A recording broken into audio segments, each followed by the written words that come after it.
So today a video about how to deal with flares. So I healed my gut 100% naturally 2 years ago after having studied for a long time about gut health, about natural health. I had tons of problems. I had candida overgrowth. I had tons of food intolerances. I had tons of skin issues, ton of digestive issues. So I healed all of that, and that's why I made this channel to share my healing journey and to share what I discovered and what I did to heal my gut 100% naturally. So yeah, go check out my other videos on my YouTube channel if you want to learn more about gut health and how to heal naturally. So yeah, today I will talk about how to deal with flares because yeah, that's a big topic. Many people have issues with that. So I have videos that explain how to heal your gut. So this is what you have to do. Of course, dealing with symptoms is not the goal. This is not what I explain on my channel. What I explain on my channel is how to heal your gut, to heal for good, not only to suppress symptoms, okay? So in this video, it will be more about how to deal with symptoms, with flare. But of course, what you need to do is always, you need to address the root cause. And to do so, please go watch my other videos about how to heal your gut, okay? So when you have a flare, it's usually due to two things: something you ate or a stress that happened, okay? So you need to go to the root causes, to these two root causes. So first of all, regarding food, my best advice is always to do a food intolerance test, okay? Because you might be hurt by a food that you eat on a regular basis. You think it's good for you, you think it's a good food for you, but it's actually hurting you and you don't know that, okay? So I really recommend everybody to do a food intolerance test. So be careful, because I have discovered recently that in the US, most food intolerance tests are not good because it's a finger prick test where you just take a drop of blood from your finger, and supposedly they test hundreds of foods from this drop of blood. This is totally a scam, okay? Don't do that. That's a scam, okay? I've seen people doing these tests, and it's really not accurate at all. It's a pure scam. And when I did a food intolerance test when I was sick a few years ago, so what I did, I researched on Google. I typed this word. I typed food intolerance test, food intolerance blood test, IgG, and the name of the city where I was. And I found a lab where they did that. And I went to that lab and they took several tubes of my blood to test only 50 foods, okay? So they needed several tubes of my blood to test 50 foods. So one drop to test hundreds of food, this is a joke. So don't do these finger prick tests. It must be a real test with at least one full tube of blood. Anyway, so this is my first advice. So because it's almost impossible to find your food intolerances alone without doing this test. Because if you have like 5 or 10 or 20 food intolerances, doing an elimination diet to find your intolerances, it's impossible. It's impossible. So yeah, it's much easier with a good blood test. So when you do that, then you know what food hurt you in that moment. Of course, it will change. Again, if you heal your gut, you will heal your leaky gut, and then you won't have food intolerances anymore. But meanwhile, while you are working on healing your gut, you need to avoid your food intolerances. You need to eliminate all your food intolerances from your diet meanwhile you're doing the protocol to heal your gut, okay? So this is very important. You can also have a diary every day where you write everything you ate and everything you did. So whenever you have a flare, you can look what you did before you had the flare, and maybe you will find, that the same thing gave you a flare like 2 weeks ago or so. So this is also a good idea of something to do. Also, when you have a flare, what you can do is that you can fast. Okay, so always listen to your body. But if you have a flare, so when I say a flare, it's like you have pain, stomach pain, gut pain, you have like blood in your stool all of a sudden, you have like a crazy bloating all of a sudden, you have lots of gas, like you have a worsening of your symptoms. Okay, so anyway, when you have symptoms like that, usually you won't want to eat.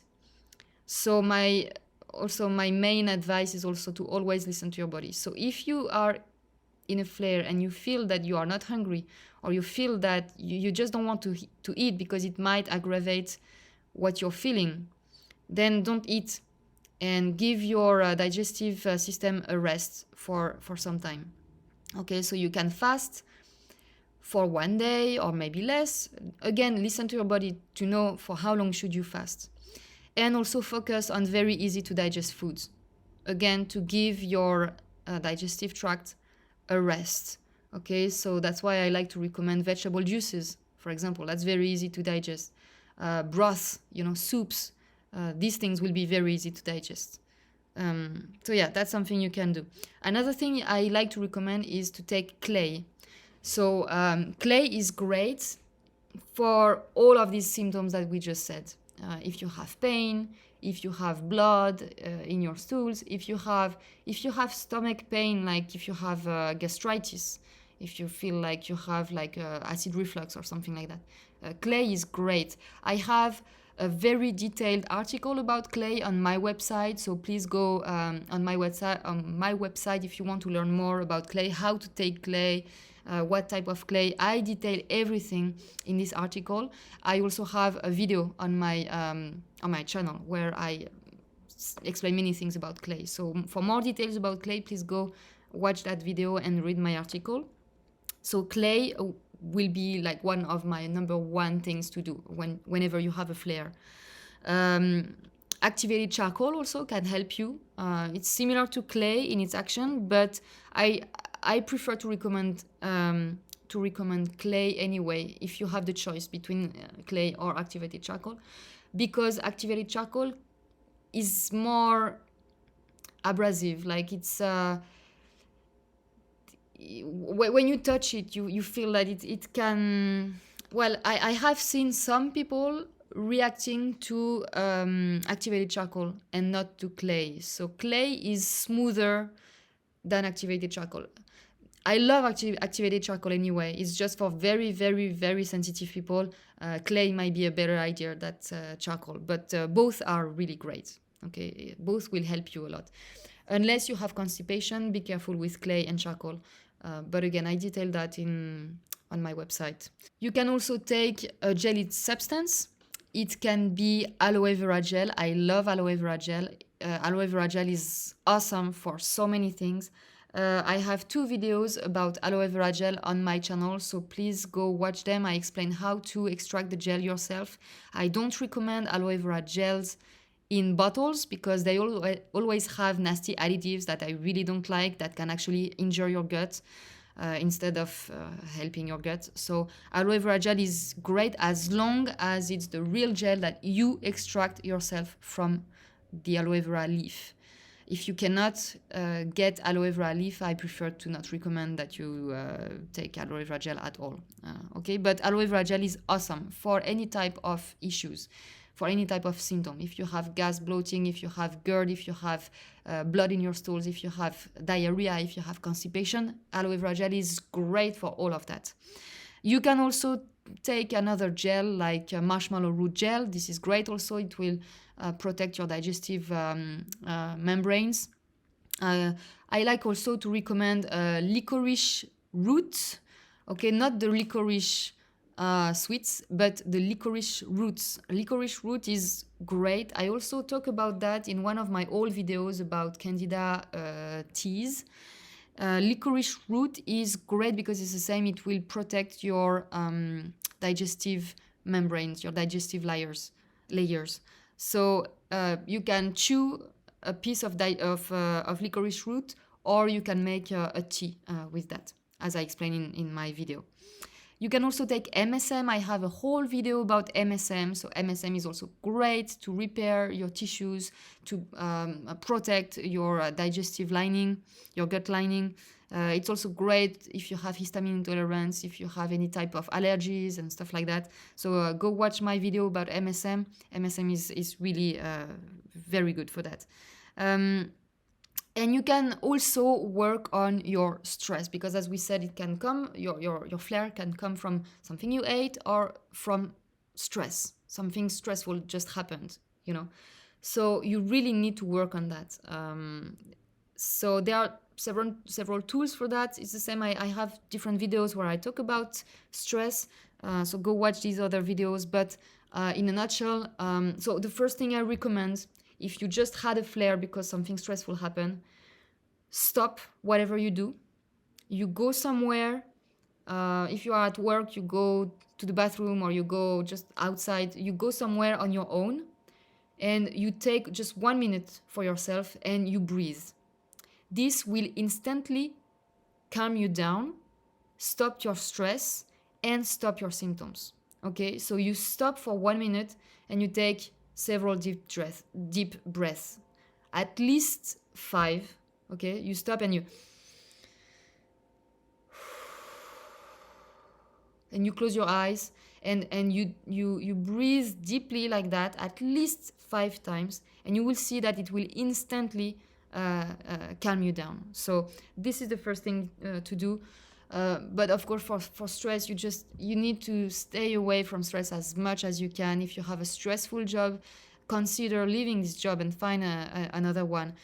If you have a stressful, I don't know, a spouse, maybe work on that, do something. Or, you know, if you cannot work on your issues, you know, think about yourself first. You need to take care of yourself. If someone is stressing you out way too much, you need to get to leave this person, or to at least, you know, get some free time off of this person. So yeah, stay away from stress as much as you can. Don't watch the news, don't watch TV, don't listen to the radio with the news, especially it has been 1 year.